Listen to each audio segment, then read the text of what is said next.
with Steven about the food service industry. His I Know Great People series was actually more in the food service industry. So some of the things he mentioned there as well were things that that Steve has mentioned this time, like with the propensity of, it seems there's something with the food service industry that a lot of drug use, somehow, it might be more like back of the house than the front of the house, but there is an aspect in there, and like something Steve has mentioned. We've mentioned how out of the many businesses that start and close, the restaurant industry is really tough. So it's just really admirable to see the amount of effort you put into it. And this is something that Stephen and I have talked about, especially with Lydia, wondering what's the difference between somebody buying a place that's already open versus what you've done, put in the work. And the more you were invested into actually the business, you first got the truck and you're like, okay, I'm doing this. But that was still at higher level than the person who was just like, oh, I'm just hanging out here for some summer. I'm just going to make some money with these 2 burgers. You started putting more work, and the more you invested into it, the more the ownership you had into it. And I think there's a big problem in the world today. A lot of people are getting their identity by identifying with certain groups or causes or things that they haven't actually invested in. And then once they say, oh, I'm as of this, or I'm part of this group, and then they still feel hollow because you can't lie to yourself. You know you haven't put in the work. You know you don't own that thing. And I'm assuming that your feeling towards that truck was a whole lot different even now that it's not working.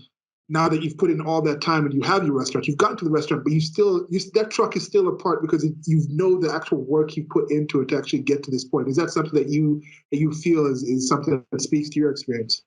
On a way deeper level than even what you kind of even allude to. I think it's 100% the truth. Like that leads into a lot of things about the ideas about our society now. It's like everybody wants this quick success story or this quick fix.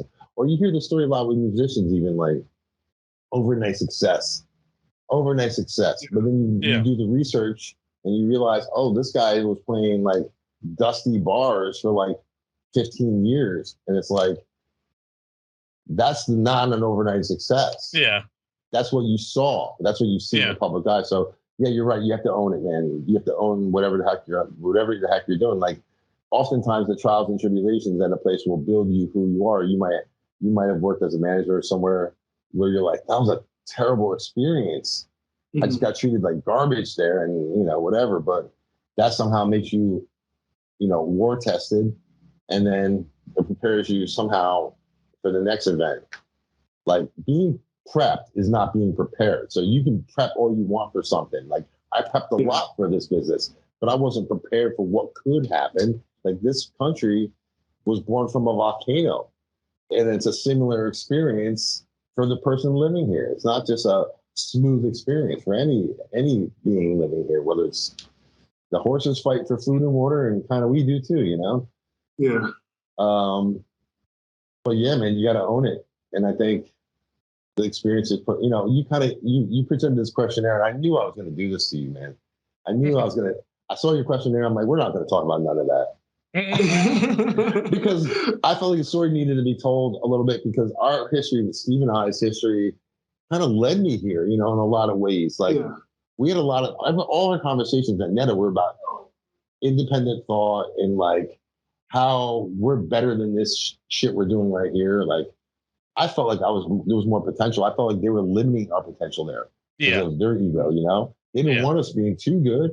Like Steve, don't run the kitchen too good because the chef's going to get pissed because he's a schlump. You can quote me on that. No, I'm just kidding.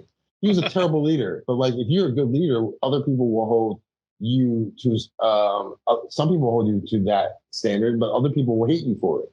Yeah. Yeah. Yeah, that's you see that in every industry, I'd imagine, but I saw in restaurants too, where it's like there are people who I guess you could say shine too brightly and they don't like it because they feel like they look not as good by comparison instead of let's all learn from each other and work together to build up as much as we can. And I think Steve and I have that in common. And I think like it's a shame you don't see that, but people's egos get in the way. And it's just, no, I want a mindless drone. Like there's certain bosses I've had, I'm not going to mention names, but like they just want mindless drones that they can control. And it's like, we have no interest in being mindless drones. Yeah, the outliers, the monkey wrenches, are usually the ones that cause some type of change to happen. That's good. Yeah. I felt like we made the restaurant. We gave good energy there, but not sometimes the person that you think is in charge is the worst energy for the place. That's the fun part.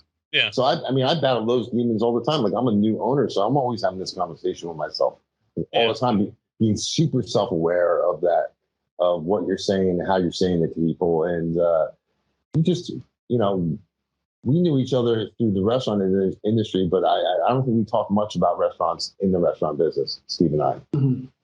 He was usually telling me something completely off topic.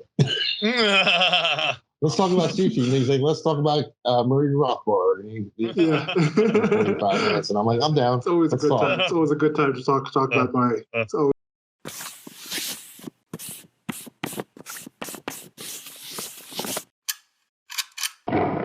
Thank you for listening. This has been a clip from an actual longer recording that I'll try to leave a link to on the screen or somewhere around here where you're listening to this. Presents. Presents. Presents. Presents. Peasants. Okay. Okay.